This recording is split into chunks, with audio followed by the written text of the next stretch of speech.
톡톡 버스터즈. 내 이름은 히카리. 1살 위인 타케루와 결혼. 현재 첫 아이를 임신한 지 6개월째인 예비 엄마이다. 힘들었던 입덧도 이제야 조금 가라앉기 시작했다. 임신을 하고 바로 퇴사를 해서 전업주부로 지내고 있다. 타케루는 항상 의지가 되는 든든한 남편이지만 내 입장에서는 도저히 이해할 수 없는 큰 불만이 한 가지 있다. 그건 바로 타케루의 어머니, 즉 시어머니 미요코 씨가 주 원인이다. 며느리와 시어머니 사이가 쉬운 건 아니지만 나는 시어머니와의 관계에서 한계를 느끼고 있다. 쉽게 말해서 흔히들 말하는 며느리 구박을 내가 직접 당해보니 이게 보통 일이 아니란 생각이 든다. 나와 남편은 시댁, 시어머니 미요코 씨 소유의 집에서 셋이서 함께 살고 있다. 내가 거실에 있는 소파에서 편안한 자세로 쉬고 있을 때 시어머니가 말을 걸어왔다. 예, 히카리, 너 배가 제법 불러왔구나. 네, 요즘 부쩍 배가 커진 것 같아요. 12월이고 날이 추워지면 원래 보통 사람들도 살이 잘 붙잖아요. 그래서 더 그런 것 같은데 이제 허리가 아파요. 그래도 소파에서 이 자세로 있으면 좀 괜찮아지더라고요. 너 참 팔자 좋은 소리 한다. 요즘 것들은 호강에 겨워서 그저 입만 열면 불평불만하는 게 일이지. 참나. 네? 제가 지금 한 말은 불평불만하고 거리가 먼 것 같은데요? 너무 비하기 심하신 거 아니에요? 나는 우리 타케루 임신했을 때 싫은 소리 한마디 안 하고 설거지니 청소니 빨래며 밥 짓기까지 온 집안일을 혼자서 다 했다. 그런데 넌 지금 뭐하고 있냐? 임신이라 여기가 아프네 저기가 아프네 그저 소파에 앉아서 실국리나 하고 있잖니. 네가 청소를 하니 빨래를 하니 하다못해 설거지를 하니 손가락 하나 까딱 안 하잖아. 네, 전 그냥 이렇게 소파에서 죽치고 앉아서... 아니, 무슨 말씀이세요, 어머니? 저 집안일 다 하잖아요. 어머, 얘 눈 동그랗게 뜨고 말 대답하는 것 좀 봐. 타케루가 없으니까 본색을 드러내네. 어쩌다 타케루가 너 같은 애한테 그런 말을 어떻게 면전에 대고 정하고 싶으면 혼자서 벽에 대고 하던가. 너 비 맞았니? 말을 할 거면 들리게 말해. 혼자 비 맞은 중처럼 중얼거리지 말고. 아니에요. 아무 말 안 했어요. 내가 분명히 말해두는데 집안일은 네 소관이다. 네가 손님이 아닌 이상 네가 다 아는 게 당연한 거야. 네, 어머니. 저도 아는데요. 지금 몸이 힘드니까 조금씩 늘려가도록 할게요. 이해해 주세요. 내가 그렇게 말하자 시어머니는 여전히 용납하기 힘들다는 표정으로 나를 보다가 자기 방으로 들어가 버렸다. 나는 시어머니와 이렇게 부딪히기만 하는 곳에 한계를 느꼈고 저녁 때 퇴근에 돌아온 타케루에게 다 얘기하고 도움을 청해보기로 했다. 타케루, 자기 피곤할 텐데 이런 말 꺼내서 미안하지만 나 어머님하고 이제 정말 한계인 것 같아. 더 이상 못 참겠어. 이대로 지속되면 정신적으로 너무 힘들고 그런 뱃속 아기한테도 좋을 게 없을 것 같아. 그래, 전부터 계속 그런 말은 했었잖아. 어머니랑 잘 안 맞는다고. 이런 말 하게 돼서 미안해. 그럼 넌 어떻게 하고 싶어? 자기만 괜찮으면 친정에 가서 출산하고 싶은데 어때? 그래, 그게 좋겠다. 장인 장모님 옆에 있는 게 지금으로서는 너나 뱃속 아기한테 훨씬 나을 것 같아. 이해해줘서 고마워. 역시 자기밖에 없어. 나는 남편이 친정에 가서 출산하는 것에 찬성해준 것이 너무 기뻤다. 시어머니와 안 부딪혀도 되고 몸도 마음도 편안한 곳에서 아기를 출산할 수 있다고 생각하는 것만으로도 마음이 편안해지는 것 같았다. 구체적으로 크리스마스 다음 날인 12월 26일에 친정에 가기로 정했는데 다음 날 타케루가 출근한 후 시어머니에게 친정에 가기로 했다는 뜻을 전하자 예상치 못했던 사태가 벌어지고 말았다. 어머님, 저 26일에 친정에 가려고요. 갑자기 그게 무슨 소리냐? 친정에 가서 출산하기로 했어요. 어제 타케루하고 상의했는데 타케루도 그게 좋겠다고 해서 그러기로 했어요. 뭐? 애를 친정에 가서 낳는다고? 네, 그렇게 하기로 했는데요. 대체 요즘 애들은 머릿속에 뭐가 들었니? 생각이란 걸 하긴 하니? 네? 내가 먹여주고 입혀주고 잠까지 재워주고 있는데 뭐? 친정에 가서 출산을 해? 배은망덕해도 유분수지. 사람 뒤통수를 이렇게 치니? 내 아들만 불쌍하지.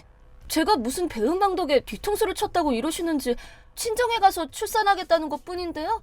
시끄럽다. 타케루가 애초에 너랑 결혼만 안 했어도 내가 이렇게 기막힌 꼴은 안 당했을 텐데. 어머님, 지금 그게 무슨 뜻으로 하는 말씀이세요? 너 내 아들 꼬셔서 이 집에 들어와서는 며느리 노릇을 할 생각 자체가 없잖니. 이런 천하의 산것 같으니라고. 이게 말이야 방귀야? 어머님, 그 입단속 좀 하시죠. 시어머니의 막말에 나는 완전히 꼭지가 돌아버렸다. 아무리 시어머니라고 해도 할 말 못할 말이 따로 있지. 불쌍한 건 내가 아니라 저런 사람을 엄마로 둔 타케루야. 그렇게 열이 받은 나는 시어머니에게 처음으로 독하게 반박을 했다. 트러블 버스터! 제가 그동안 꾹꾹 참았었는데 이제 한계예요. 어머님, 저한테 온갖 집안일 다 시켜놓으시고 어머님은 매일 어딜 그렇게 가시는 거예요? 너 정신 나갔니? 말하는 태도가 그게 뭐야? 제가 그동안 알면서 모른 척 해왔는데 며칠 전에도 그랬고 그 전에도 빨래 널면서 보니까 어머님 옷 주머니에서 메달이 나오더라고요. 그거 파친코에서 받으신 거 맞죠? 그게 뭐 어쨌단 거냐? 파친코에 가면 안 된다는 법이라도 있어? 나도 스트레스를 풀 곳은 있어야 살지 않겠니? 스트레스 풀러 다니시는 건 얼마든지 자유지만 집안의 임신부가, 그것도 어머니 며느리가 배가 불러오는데 그렇게 툭하면 파친코를 다닌다는 게 상식적으로 좀 아니지 않나요? 뱃속에 있는 애가 타케루 자식이니까 그건 어쩔 수 없지만 나도 더 이상 너를 그래서 그 다음은 뭐죠? 그건 네 스스로 한번 생각해봐. 그렇게 말하고 시어머니는 자기 방으로 들어가 버렸다. 그날 이후 시어머니와의 관계는 더욱 악화됐고 일상이 지옥처럼 느껴졌다. 타케루 앞에서 울며 하소연하는 시간도 늘어났다. 그래도 크리스마스까지는 참고 있다가 타케루와 파티를 한 후 그날 저녁에 바로 친정으로 가버릴까 하는 생각도 했다. 크리스마스 당일, 그날은 다음날 내가 친정에 가기로 한 것도 있고 해서 배달 음식이기는 하지만 타케루가 특별히 신경 써서 제법 풍성하고 화려한 메뉴로 저녁을 차린 덕에 홈파티 분위기가 물씬 났다. 어쨌든 한 집안에서 셋이 같이 살면서 시어머니 없이 홈파티를 할 수는 없고 해서 내가 직접 시어머니를 부르러 시어머니 방으로 갔다. 어머님, 크리스마스 파티 해야죠. 타케루도 벌써 집에 왔어요. 아니, 타케루가 벌써 왔어? 오늘은 퇴근이 빠르구나. 라면서 시어머니가 방에서 나왔다. 크리스마스니까 셋이서 같이 식사라도 해요. 솔직히 나와 시어머니는 그날 이후 같이 밥은커녕 말도 제대로 섞지 않고 있었다. 그래서 오늘은 내가 먼저 큰맘 먹고 시어머니에게 말을 걸기로 한 것이다. 크리스마스니까. 그래, 그러자.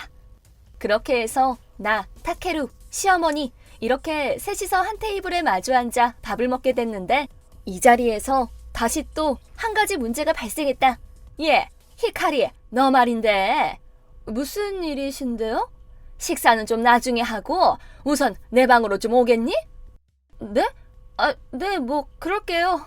나는 별로 내키지 않았지만 그 분위기에서 거절하기도 그렇고 방 강제나 다름없이 시어머니 방으로 갔다. 식사를 하던 도중에 무슨 생각을 한 건지 시어머니는 약간 서두르는 듯한 걸음으로 방으로 들어갔기 때문에 나도 빠른 걸음으로 뒤를 따라 시어머니의 방으로 향했다.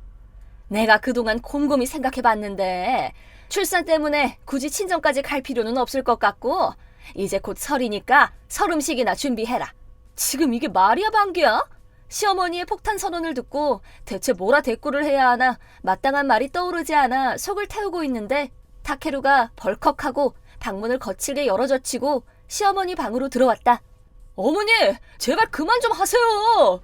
타케루, 너 갑자기 왜 이렇게 언성을 높이고 그래? 제가 왜 이러겠어요? 어머니도 제발 좀 사리 분별을 하고 이치에 맞는 말을 하시라고요. 나는 타케루 널 생각해서 한 말이야. 정말 제발 그러지 마시라고요. 무슨 얘기를 하나 걱정이 돼서 밖에서 좀 엿들었어요. 근데 이건 도무지 히카리 보기 창피해서 얼굴을 들 수가 없다고요. 친정에 가서 출산하고 싶다잖아요. 이 사람 임신 중이에요. 근데 설 음식 만드는 게 그게 출산보다 더 중요해요? 이 몸으로요? 그렇게 부려먹고 싶으세요? 평소에 조용하고 온화한 타케루가 이렇게 흥분하고 화내는 모습을 처음 본 나와 시어머니는 깜짝 놀라고 말았다. 타케루의 표정은 무서울 만큼 험악했고 시어머니를 향해 거침없이 따져댔다. 나는 내 대신 따져주는 타케루를 보면서 묵은 체증이 한꺼번에 다 내려가는 것 같았다. 타케루는 내가 평소에 시어머니에게 구박을 받은 거며 시어머니가 평소 나를 대하는 태도나 말투 등이 거슬렸지만 표현은 못하고 속으로 쌓아두고만 있었다고 했다. 자기 아들에게 호되게 혼이 나고 의기소침해진 시어머니는 내가 친정에 가는 것을 허락하셨다. 크리스마스 파티 분위기는 엉망이 됐지만 시어머니가 친정에 가는 것을 인정해준 것이 나에게는 크리스마스 선물이나 다름없었다. 그리고 나는 친정 근처에 있는 산부인과에서 무사히 출산을 하게 되었다. 하지만 출산 직후의 산모의 몸은 엄청난 데미지가 축적된 상태이기 때문에 퇴원 후 바로 시댁으로 돌아가지 않고 몸이 회복될 때까지 친정에 머물기로 했다. 시어머니는 타케루가 보여준 아기 사진을 본 후로는 빨리 보고 싶다, 빨리 데리고 와라 라면서 전환이 라인이니 불이 나도록 나한테 연락을 해왔지만 아직 몸이 회복되지 않아서 당분간은 친정에서 쉬어야 할 것 같다고 말하자, 얘야, 내가 지금까지 너한테 정말 미안했다. 내가 잘못했어. 앞으로 좋은 시어머니가 되도록 노력할 거고 우리 손주한테도 좋은 할머니가 될 거니까 제발 집으로 돌아와라. 그럼 답신 기다리마. 예전 일은 정말 미안했다. 아기가 태어난 후 시어머니는 마치 딴 사람이라도 된 것처럼 미안하다는 말의 메시지를 보내왔다. 나는 무사히 출산을 하게 된 안도감에 시어머니를 잠시 잊고 있었는데 시어머니가 앞으로 다시는 말을 뒤집지 않게 좀 더 튕겨볼까 한다. 트러블 버스터!